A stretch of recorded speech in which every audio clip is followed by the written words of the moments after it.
불과 20년 전만 하더라도 사실 한국과 일본은 비교되는 나라가 아니었습니다.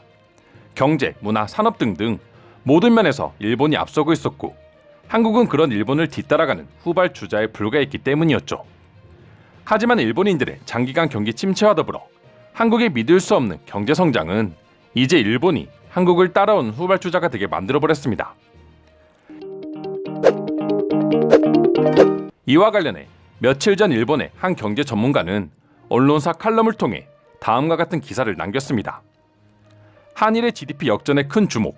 하지만 생활의 풍요로운 면에서는 이미 한국이 일본을 웃돌고 있다. 알고 있었나요? 가 주제였습니다.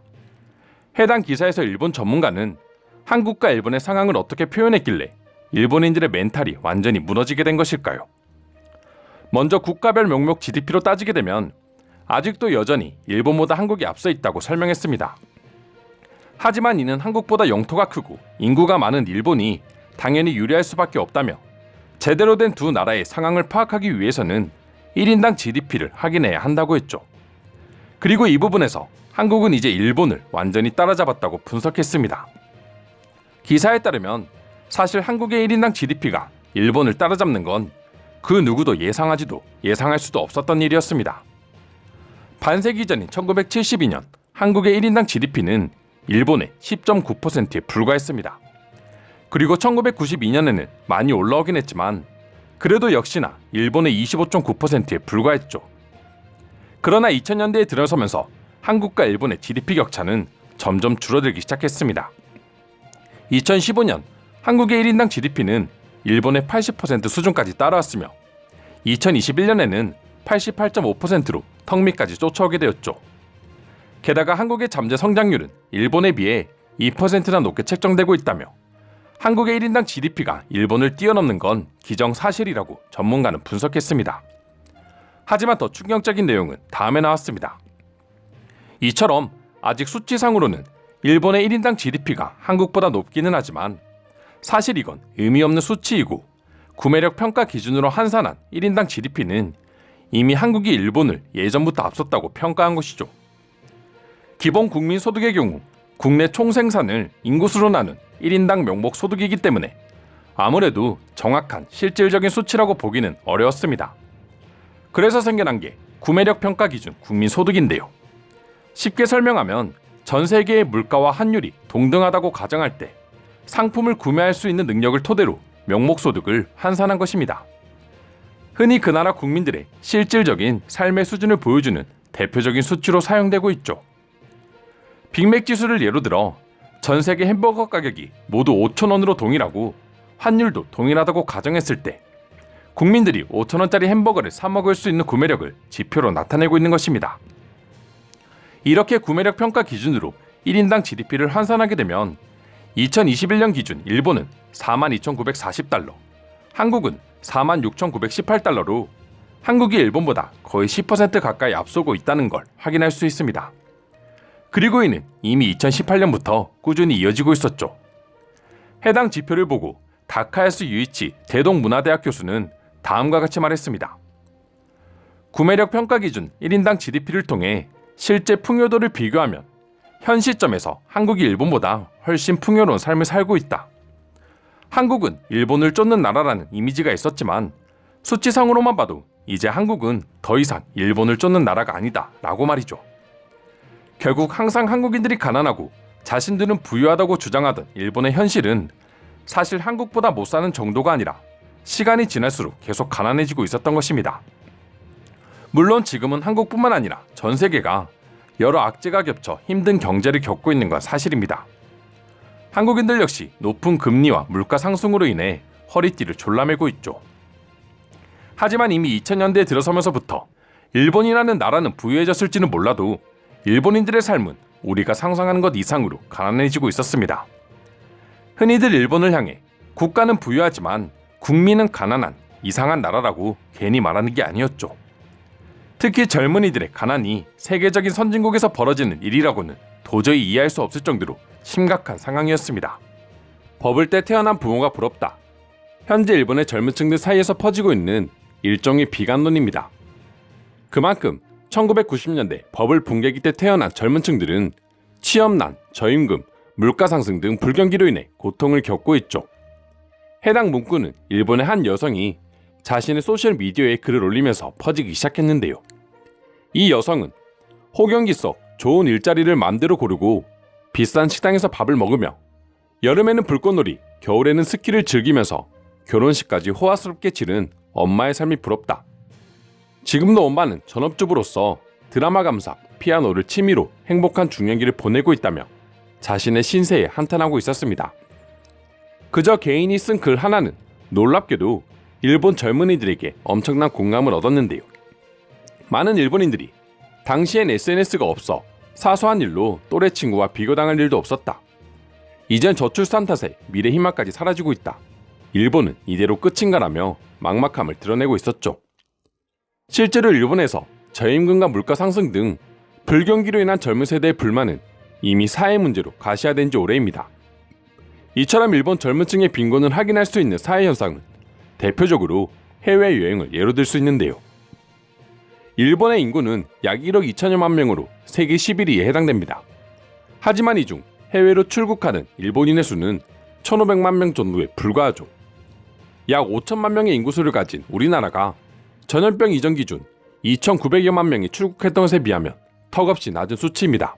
그리고 놀랍게도 이런 현상은 노년층이 아닌 젊은 층으로 갈수록 더욱 극심했는데요. 한국은 젊은 세대일수록 해외여행을 가는 빈도수가 계속해서 상승하고 있으며 특히나 최근엔 중장년층의 전유물로 열통했던 패키지 여행에 MZ세대가 몰리는 기현상까지 일어나고 있습니다. 전염병 이후 안전하게 해외여행을 하려는 수요와 한 번 갈 때 제대로 간다는 한국 젊은 층의 보복여행 수요가 맞물린 결과였는데요. 이처럼 한국의 젊은 세대들은 패키지 여행까지 독점하며 여행을 즐기고 있지만 일본의 젊은 층들은 엄두조차 내지 못하고 있습니다. 실제로 일본 20대 젊은 층의 해외 출국 수는 1997년 452만 명에서 2017년 305만 명으로 크게 줄어들었죠. 한창 놀 시기에 젊은 층들이 여행을 꺼려하는 이유는 결국 돈을 아껴야 한다는 이유 때문입니다. 당장 생활비를 걱정해야 할 판국인데 해외여행은 그야말로 사치였던 것입니다. 날이 갈수록 젊은 층의 해외여행을 꺼리는 분위기가 심각해지자 일본 정부는 일본 여행업체 등과 함께 회의체를 신설해 젊은이들을 해외에 보내기 위한 정책을 펼치기도 했는데요. 일본으로 입국하는 외국인에 비해 출국 내국인이 너무 적어 불균형이 심각한 상황에 이르렀기 때문이었죠. 그러나 정부에서 비행기값까지 지원을 해줘도 여전히 해외여행을 가지 못하는 젊은 세대들이 많아 해당 정책은 이미 유명무실해진 지 오래입니다. 그만큼 일본의 일명 청춘빈곤이 심각한 상황에 처해 있다는 걸 알 수 있죠. 현재 일본의 젊은 층들은 밥 먹을 돈도 없어 식비를 아끼는 것을 최우선으로 생각하고 있습니다. 이와 관련해 일본에서 가장 인기 있는 도시락이 있는데요. 바로 한 가지 반찬만 담은 초저가 도시락이었습니다. 다케벤토라 불리는 해당 도시락은 치솟는 물가에 점심을 먹는 것조차 힘들어진 일본의 젊은 세대들이 반찬은 없어도 저렴하게 먹을 수 있는 식사를 찾다 보니 생겨난 도시락이죠. 가격은 하나로 약 2,100원 정도 한다고 하는데요. 일본 젊은이들은 컵라면, 샐러드 등과 함께 먹어도 5,000원이면 충분해서 하루를 버틸 수 있습니다라며 오히려 기뻐하는 반응을 보여주고 있었습니다. 또한 다케벤토가 대성공을 거두면서 일본의 다른 편의점들도 200엔에서 300엔대 도시락을 속속 출시하기 시작했는데요. 사실 점심을 사 먹기 힘든 것은 대학생들뿐만 아니라 직장인들도 마찬가지였기 때문이었죠. 실제로 일본의 많은 직장인들이 이런 저가 도시락을 사 먹거나 아예 집에서 도시락을 싸 먹는 경우는 비일비재하다고 합니다. 지표를 통해서도 볼 수 있듯이 일상 깊숙이 침투한 빈곤으로 인해 일본인들은 자연스레 한국과의 격차를 체감하며 절망할 수밖에 없는 것 같은데요. 그럼 지금부터 이제 일본이 한국을 쫓고 있다는 일본 교수의 글을 보고 외국인들은 어떤 반응들을 보여주고 있는지 더욱 자세히 알아보도록 하겠습니다. 일본의 임금이 낮은 것은 사실이지만 연금제도, 사회보험제도, 고비용 의료보험제도, 공공지원제도 등이 있으며 이를 통해 최저생활이 보장됩니다. 모닝 정식 또는 모닝 서비스를 이용하면 시내에서도 400엔이면 한 끼가 충분합니다. 최저생활로 살아가야 하는 인생이 자랑할 만큼 좋은 일이라고 생각하는 건가요? 정신 차리세요. 일본이 30년 동안 잃어버린 시대를 살았고 경제 침체에 빠져 있다는 건 전 세계가 알고 있는 상식입니다. 그럼에도 불구하고 국가가 실제로 가난해지고 있다는 사실을 인정하지 않는 태도는 우리 아이들에게 암울한 미래를 남길 것입니다. 일본과 한국의 미래는 다르다. 일본은 이대로 가면 추락의 날개를 꺾을 수 없습니다. 하지만 한국은 이미 문화, 방산, 경제 등 다양한 분야로 발판을 마련했어요.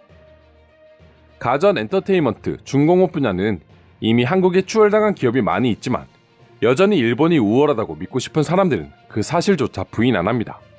마치 광신도들처럼요. 파나소닉, 소니, 도시바, 히타치 등 한때 세계를 지배했던 이들 기업의 총 시가총액은 삼성 하나에 못 미치고 있습니다. 한국뿐만 아니라 싱가포르, 홍콩, 한국, 대만 등 과거 부유했던 일본과는 비교할 수 없었던 국가들이 이제 일본을 추월하고 있다. 이렇게 가다간 일본이 아시아에서 개발도상국 입장이 되는 것도 절대 불가능한 일은 아니라고 생각해. 이 사실만으로도 일본 재무부를 해체할 가치가 있습니다. 해체하지 않으면 일본 국민은 가난해지고 결국 나라는 사라질 것입니다. 지금도 내 주위엔 밥값을 아끼기 위해 도시락을 먹고 집값을 감당하지 못해 한 칸짜리 방에 사는 친구들이 널려있다. 우린 더 이상 풍요로운 나라가 아니야. 한국의 젊은이들이 일본에서 취업하는 이유는 무엇입니까? 부유한 삶을 살고 있다면 모국에서 일자리를 얻어야 합니다. 한국의 젊은이들이 일본에서 취업하는 분야는 대부분 IT 산업이다. 즉 일본의 젊은이들이 하지 못하니 높은 연봉을 주고 한국의 젊은이들을 써야 하는 상황에 처했다는 거야. 특히나 IT에 관해선 일본은 너무나 동떨어져 있죠. 이미 한국과의 격차는 너무 벌어져서 따라잡을 수 없다고 생각합니다. 그리고 IT의 발전은 생산성과 직결됩니다. 한국이 계속 발전하는 요인 중 하나죠. 일본이 나쁜 나라가 되고 있다는 것을 숫자로 보여줘서 감사드립니다. 일본이 얼마나 무너지고 있는지 인정하고 싶지 않은 사람들이 여전히 많이 있는 것 같네요. 일본 사람들은 절대로 한국보다 못한다는 것을 인정하기 싫어한다. 이런 잘못된 신념이 우리를 더욱 나쁜 상황으로 만들고 있어. 다들 착각하고 한국을 욕하기 바쁜 것 같은데 한국이 매우 풍요로운 삶을 누리고 있다는 것이 저 기사의 주된 의미야. 물론 한국도 여러 문제가 있다. 문제는 현재 일본인들은 그런 한국보다 못한 삶을 살고 있다는 거지. 이건 부정할 수 없는 사실이야. 나는 드라마와 영화만 봐도 한국에게 완전히 패배했다고 생각합니다.